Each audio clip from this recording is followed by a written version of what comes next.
Welcome back. We'll be heading over to Serie A right around now. Mina, we still have a title race on our hands, yes. Juventus and Milan. Sort of, just barely, but it still is a race. What do you mean just barely? 4 points. Yeah, well, it's not much. There you go. I'm glad you still believe. But let's start in the race for third, because there was a point, there was a point, Napoli and Lazio were, I just thought it was fascinating when you've got two games on at the same time and you're sort of following the ebb and flow. So Napoli go out there, they're playing Catania. They waste about 7 goal chances, most of them through Cavani. Then they're sort of 2-0 up. In the meantime, Lazio are playing Cagliari. Lazio are playing badly. There's no close. Rocky's up front. He's falling over. And, well, so it looks like, all right, Napoli are back in the hunt. They're going to make this big 2-point leap forward. But then, boom, Catania hit them twice, finishes 2-2, and Lazio somehow grab a goal and win, and Lazio's still in third place. Is there any rhyme or reason to it? To be honest, for me, I've never been a huge fan of Walter Mazzarri. I don't think he's the greatest tactician, and I think that they've just become quite easy to suss out.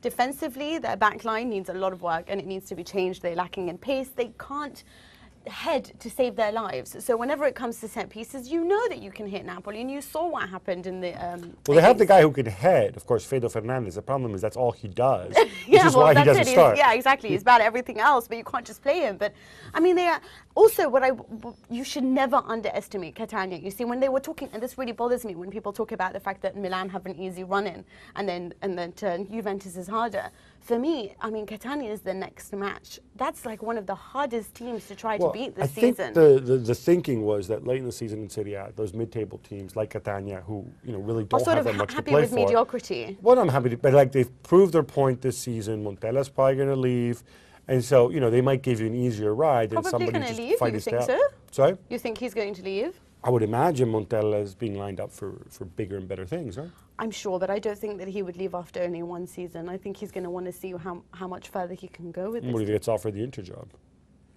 I don't think he'll get offered the Inter job. If anything, I think he'll be offered the Napoli job. But it would be nice for him to. I would like to see a different manager. So where's Mazzarri going to go? I don't know. Mazzarri's being linked with everyone, but all the recent headlines are saying to Napoli, and I don't understand why, because I was like, where's Walter Mazzarri going? But maybe he's the one that goes to Inter. Right, let me ask you this. I mean, you've seen the highlights from Although, also, I just want to point out that Calcio Catania have an amazing club, an amazing base.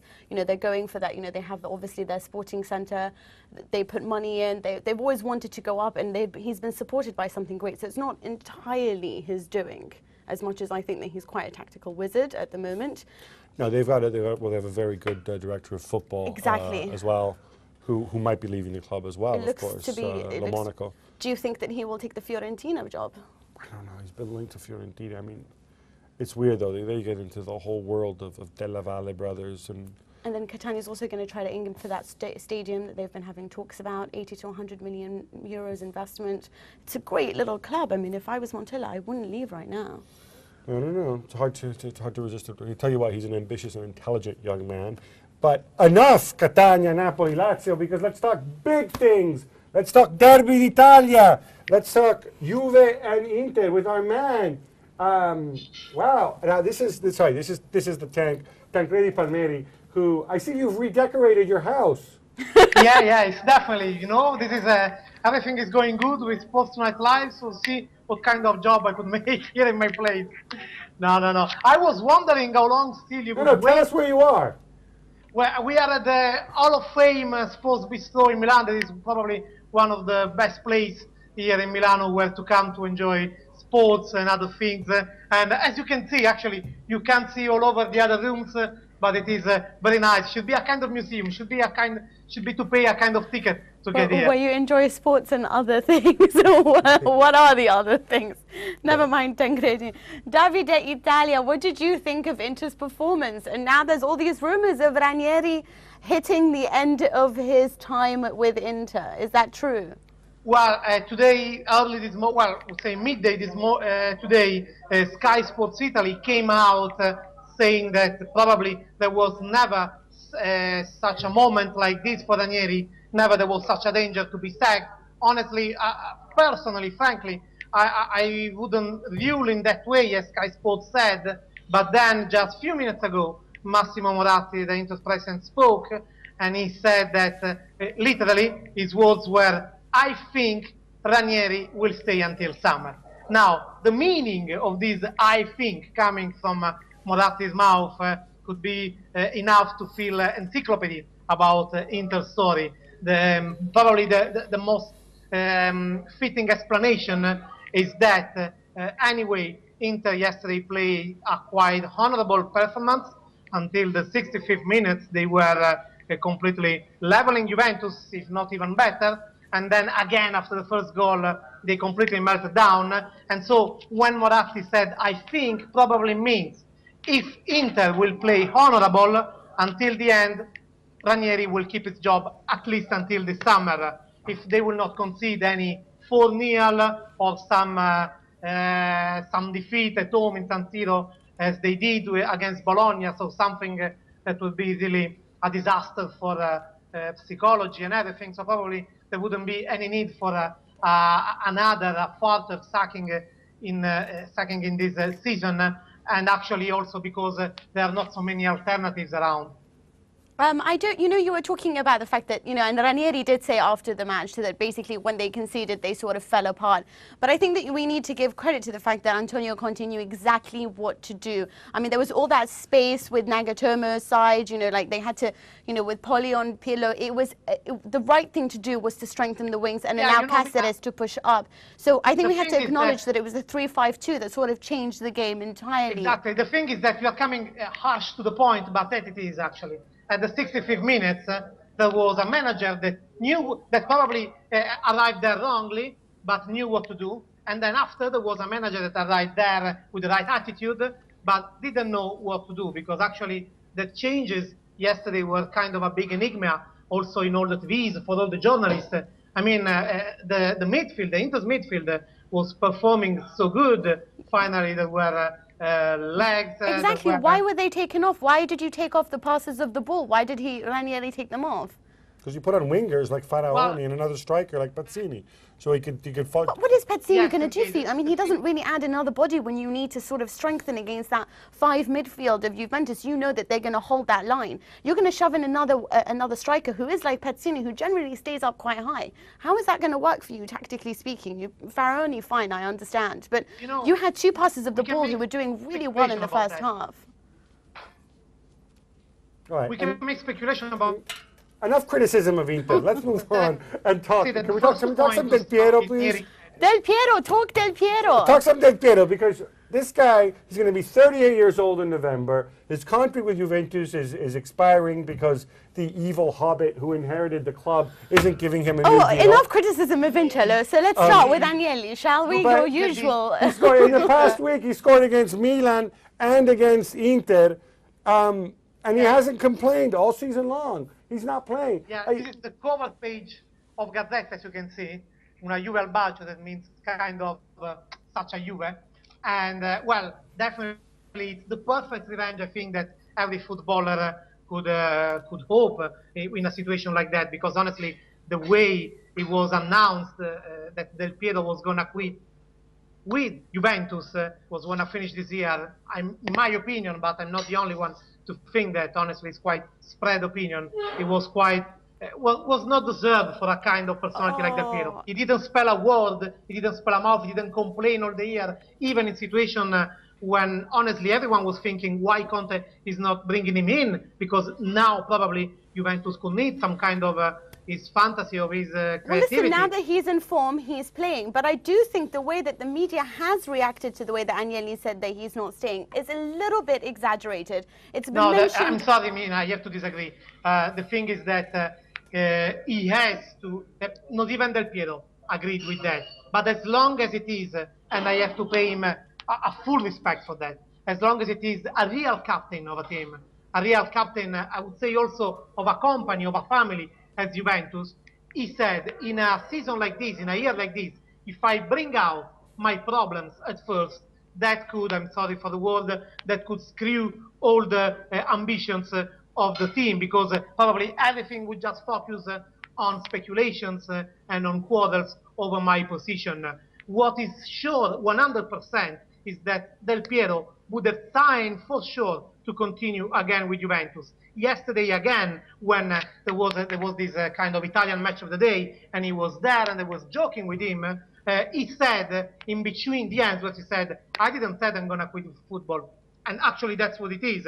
He will have plenty of options. Of course, it's not said that will but be... he said that this would be his last season with Juventus. It was said when the stadium was nearing the end of when it was being built. No, it was mentioned several times that this would be Del Piero's last season. It wasn't him. It was the monobrow weirdo who owns the club. Del Piero also said so. I'm sorry, it did. When he was playing against, it was mentioned before. Okay. For me, I thought it was an overreaction. However, I'd like to see him play, obviously, because he's our captain, so I wouldn't want him to see all the time. But I don't think that it was as bad as everyone made it out to be. And if you go to Juventus blogs, a lot of people didn't think it was bad. And these are Juventus fans speaking. And Juventus fans know, of course. Tancredi, sorry, but we have to talk about the one Italian team who are leading the table and who are left in Europe. And, of course, that's Milan. Now, they've got this huge game coming up against Barcelona in midweek. They got another penalty. They played Roma at the weekend.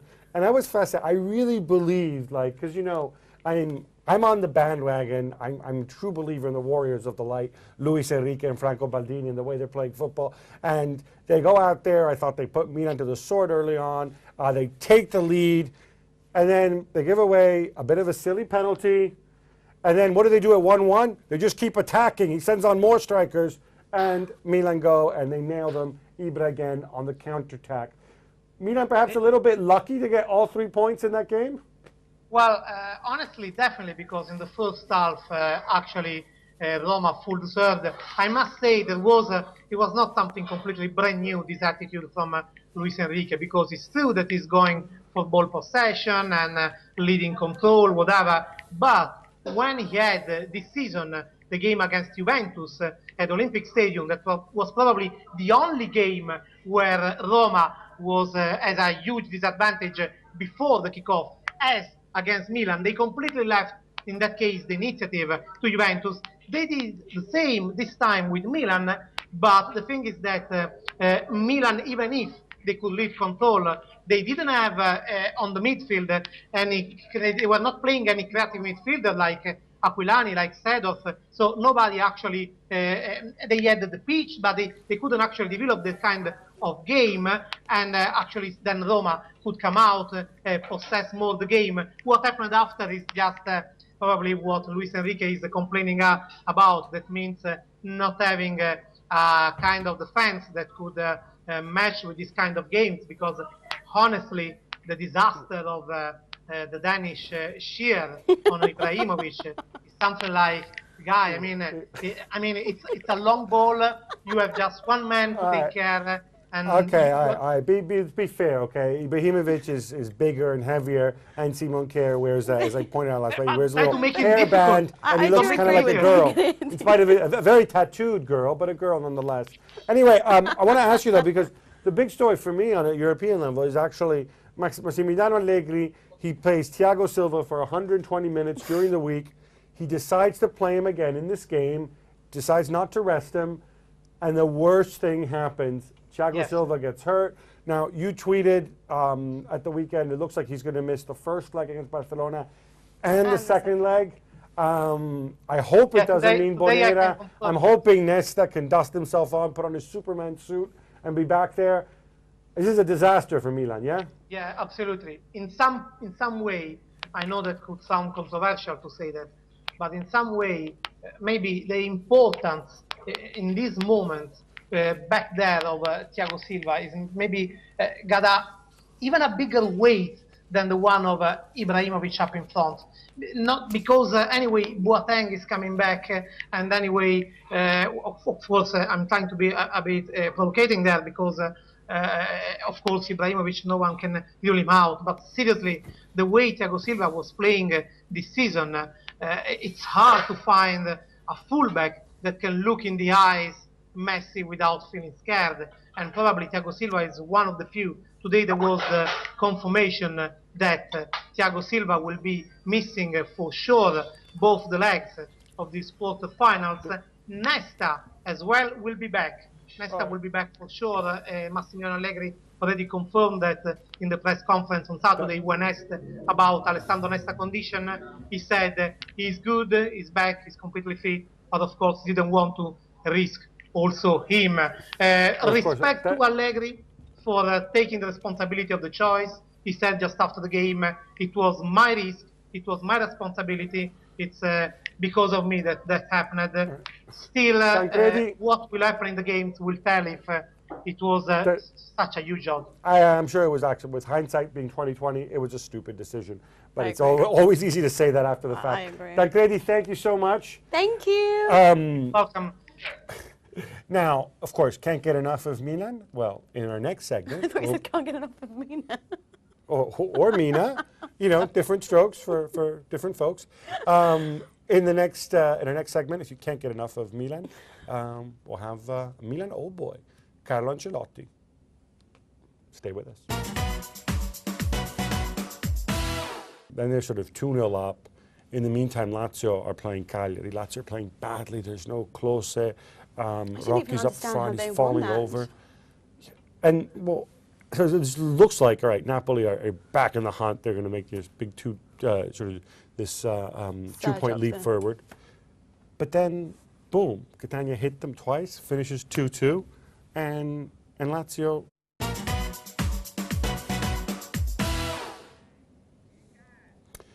Welcome back. We'll be heading over to Serie A right around now. Mina. We still have a title race on our hands, yes. Juventus and Milan. Sort of, just barely, but you know, it still is a race. What do you mean just barely? 4 points. Yeah, well, it's not much. There you somehow grab a goal and win, and Lazio's still in third place. Is there any rhyme or reason to it? To be honest, this is, for me, I've never been a huge fan of Walter Mazzarri. I don't think he's the greatest tactician, and I think that they've just become quite easy to suss out. Defensively, their back line needs a lot of work, and it needs to be changed. They're lacking in pace. They can't head to save their lives. So whenever it comes to set pieces, you know that you can hit Napoli, and you saw what happened in the... well, they have the guy who can head, of course, Fedor Fernandez. The problem is that's all he does, yeah, which is why he doesn't start. Yeah, exactly. He's bad at everything else, but you can't just play him. But, I mean, they are... Also, you should never underestimate Catania. You see, when they were talking, and this really bothers me, when people talk about the fact that Milan have an easy run-in, and then Juventus is harder. For me, I mean, Catania is the next... No, I'm glad you still believe. But let's start in the race for third, because there was a point, I mean, there was a point, Napoli and Lazio were, I just thought it was fascinating when you've got two games on at the same time, you're sort of following the ebb and flow. So Napoli go out there, they're playing Catania, they waste about 7 goal chances, most of them through Cavani.